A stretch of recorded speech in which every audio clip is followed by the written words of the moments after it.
A very good afternoon to all of you. So today we are going to discuss about the UP Panchayati Raj Act 1947, under which we shall be discussing the structure and functions of Panchayati Raj in Uttar Pradesh, Gram Panchayat, the provisions relating to Gram Sabha, the provisions relating to election and removal of Pradhan, and also lastly but not the least the provisions relating to Nyaya Panchayat. So let's start with the introductory part of the Panchayati Raj institution in the state of Uttar Pradesh. As we all know that on the lines of Balwant Rai Mehta committee recommendations only, the state of the Uttar Pradesh, the state government of the Uttar Pradesh has abided, that recommendation of having three-tier Panchayati Raj institutions, and accordingly they stated that the Panchayati Raj institutions and the Panchayati Raj department, both of them are going to be governed by these two legislation, which is UP Panchayati Raj Act 1947 and the other one is UP Kshetra Panchayat and Zilla Panchayat Act 1961.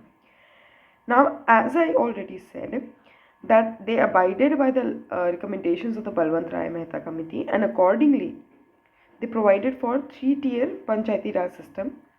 The tiers are: on the district level, there is this Zilla Panchayat; at the intermediary or block level, there is this Kshetra Panchayat; and at the village level, there is this Gram Panchayat. Now we also need to know who are the officiating persons of these panchayats at various tiers. Like if we talk about district level, there is this Adhyaksh; Kshetra Panchayat ke andar there is this Pramukh; at the level of Gram Panchayat, there is this office of Pradhan.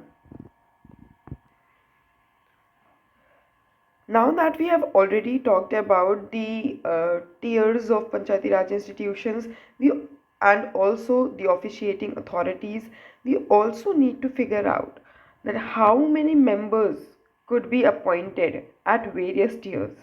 Like when it comes to Zilla Parishad, not Zilla Parishad, Zilla Panchayat, we can clearly see that on population of every 50,000 there would be appointed one member. Likewise, when it comes to Kshetra Panchayat, on every 2000 population we are going to appoint each member.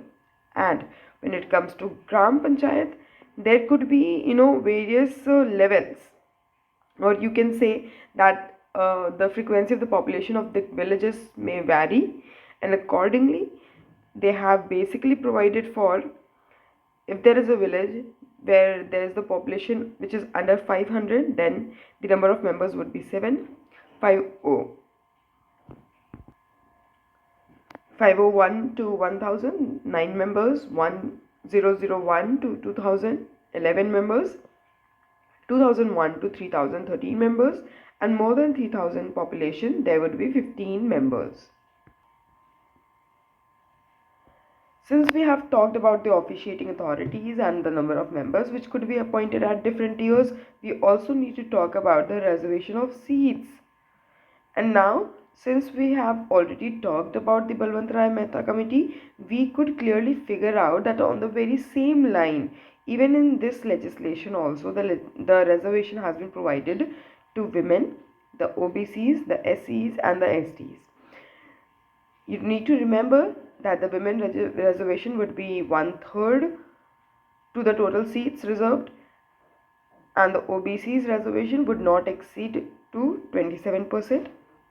Also, one more factual data which we need to remember is that the average representation of women in any panchayat is usually 39%. The average has been, carved out, and it has been said and it has been fixed that usually the average representation by the women is 39%. Now, since we have seen that there are various tiers of the panchayat, now there is this concept of standing committee resembling to the concept of ward committee in the case of municipalities. Here, standing committees has been established to assist the Gram Sabha or the Gram Panchayat as the matter required in these many matters. Like one could be planning and development committee, the education committee, the administrative committee, the civil work committee, health and welfare committee, and the water management committee. So as per the requirement of the problem, as per the problem requires, these committees are going to assist the Gram Sabha or the Gram Panchayat as the matter needs. Now let's directly start with our legislation, which is UP Panchayati Raj act 1947. इसके section 1 के अंदर, किसी भी legislation के section 1 के अंदर usually short title और उसके एक्सटेंट की बात की जाती है या कमेंसमेंट की बात की जाती है. तो यहाँ पर भी यही कहा गया कि इसका जो शॉर्ट टाइटल है, यानी this legislation is going to be called as the Uttar Pradesh Panchayati Raj act 1947. अगर इसकी एक्सटेंट की बात करें तो इसने बोला कि it is going to be extended to the whole of Uttar Pradesh except the area which has been और may hereafter be declared और इंक्लूडेड इन दीज कैटेगरीज. अब ये कौन कौन सी कैटेगरीज हैं? या तो सिटी, या तो म्यूनिसिपैलिटी और नोटिफाइड एरिया, या तो कैंटोनमेंट एरिया, और या तो नगर panchayat. Why do you think that these categories have been excluded from the application of the UP Panchayati Raj Act? The answer to it could be very simple, that since you can clearly identify these categories, इनके नाम से ही पता चल रहा है कि कैसे ये categories belongs to the municipalities and hence इनके ऊपर हम PR Act को apply नहीं कर सकते हैं. The other one is cantonment, and you all know that cantonment is regulated by their own set of rules and regulation, and hence even the cantonment area has been excluded. When it comes to notified area, what could be notified area? Notified area का मतलब है अगर state government ने किसी area को notify किया है official gazette में कि ये area would be excluded from the application of the PR act, then in that situation उस एरिया को हम नोटिफाइड एरिया बोलेंगे. एंड क्लियरली ये पूरा act shall come into force at once. Moving on to the definition part, there could be 3 important terms as per your syllabus requires, which is Gram Sabha, the Gram Panchayat and the Nyaya Panchayat. Starting with the Gram Sabha, its definition has been provided under section 2G, and 2G talks about ऐसा कोई भी body जो establish किया गया है under section 3. Now what is this and section 3? That Gram Sabha would be consisting of the person जो registered है electoral rolls में relating to any village within the area of the gram panchayat. वो सारे लोग कहाँ पर आएंगे? ग्राम सभा के अंदर आएंगे. नाउ व्हाट इज दिस ग्राम पंचायत? अब ग्राम पंचायत की डेफिनेशन दी हुई है सेक्शन 2H के अंदर, और वहाँ पर ये बोला गया है that any body which is been constituted under section 12 the UP Panchayati Raj act, वो कहलाएगी ग्राम पंचायत. अब सेक्शन 12 क्या है वो हम जब ग्राम पंचायत का चैप्टर करेंगे वहाँ पर हम क्लियर करेंगे. नाउ व्हाट इज दिस न्याय पंचायत? न्याय पंचायत की डेफिनेशन दी हुई है सेक्शन 2A के अंदर, और बोला गया है it would be as defined under section 42 and also includes its bench. अब ये 42 is the chapter, section 42 is inclusive in the chapter of the Nyaya Panchayat. तो जब हम न्याय पंचायत का चैप्टर करेंगे तो यहाँ पर हम डेफिनेशन ऑफ न्याय पंचायत को भी क्लियर कर लेंगे, but primarily you just need to know what are the sections which refer the definitions of the Gram Sabha, Gram Panchayat and Nyaya Panchayat respectively. Now if we talk about the establishment and constitution of the Gram Sabha, it has been talked about under section 3 to 5, but clearly as you can see over here कि 1994 के अंदर section 4 और 5 को omit कर दिया गया था. So the only section which is required to be understood by us is section 3, which talks about that the state government shall establish a Gram Sabha either for a village or a group of villages by such name as may be specified. अब as may be specified यानी अगर किसी एक गांव के लिए ग्राम सभा बनी है तब तो there is no problem, but when this ग्राम सभा has been constituted for group of villages then there comes a problem. तो उस सिचुएशन में आप किस विलेज के ऊपर नाम रखेंगे ग्राम सभा का, ये आपका प्रोवाइजो प्रोवाइड करता है सेक्शन 3 का, जिसका मतलब है जो ये कहता है कि अगर ग्रुप ऑफ विलेजेस के लिए ग्राम सभा बनी है देन इन दैट सिचुएशन जो उस गांव का नाम आप उसको देंगे जिस गांव की उस ग्रुप के अंदर सबसे बड़ी पॉपुलेशन होगी. Since we have also talked about the reservation, the constitution establishment, we also need to talk about the disqualification of members of the Gram Panchayat and electoral rolls, which has been provided under section 5A. Section 5A की heading क्या है? Disqualification of membership for प्रधान और member of gram panchayat. अब यहाँ पर कुछ grounds बताए गए हैं. वही ग्राउंड्स के बेसिस पे आप प्रधान या किसी मेंबर को डिस्क्वालीफाई कर सकते हैं। अब जब हमने बलवंत राय मेहता कमेटी की रिकमेंडेशन की थी तो वहाँ पर हमने क्लियरली देखा था कि 2 ग्राउंड्स हो सकते हैं। एक ग्राउंड क्या होगा, अगर किसी व्यक्ति को किसी लॉ के अंदर जो लॉ एग्जिस्ट करता है for the time being in force उसके अंदर डिस्क्वालीफाई किया गया है, और दूसरा इलेक्शन लॉज के अंदर, और उन्हीं के बेसिस पे यहाँ पर इतने एनलिस्ट किए गए हैं ग्राउंड्स कि किन किन ग्राउंड्स के अंदर हम लोगों को डिस्क्वालीफाई कर सकते हैं। तो पहला is again disqualified under any law for the time being in force. अगर कोई व्यक्ति ग्राम पंचायत या न्याय panchayat, GP is gram panchayat, NP is न्याय पंचायत, अगर कोई व्यक्ति जीपी या एनपी का सैलरीड सर्वेंट है तो भी हम उसे डिस्क्वालीफाई कर सकते हैं। If any person is holding any office of profit, यानी वो किसी ऐसी पोस्ट पे है जहाँ से उसे मॉनिटरी एडवांटेज मिल रहा है, then in that situation also we can clearly disqualify that person from being pradhan और the member of the gram panchayat. Again if that person has been charge with the offence of moral turpitude. अब moral turpitude का मतलब क्या है, जैसे morality से जुड़े हुए कुछ ऑफेंसेस होते हैं, अगर उन्होंने उनको कॉज किया है तो उस सिचुएशन में भी हम उन्हें डिस्क्वालीफाई कर सकते हैं।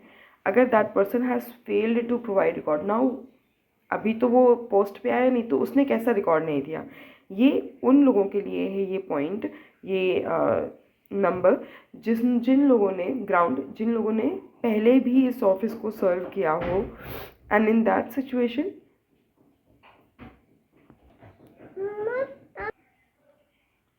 सर्व किया हो and being in that position उनसे कोई रिकॉर्ड्स मांगे गए हों and they failed to provide that record.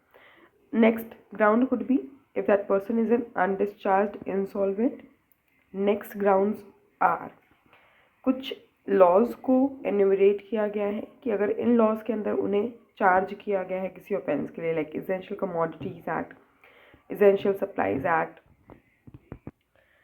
Excise act, narcotic drugs and psychotropic substances act, election offences, UP removal of disabilities act and protection of civil rights act.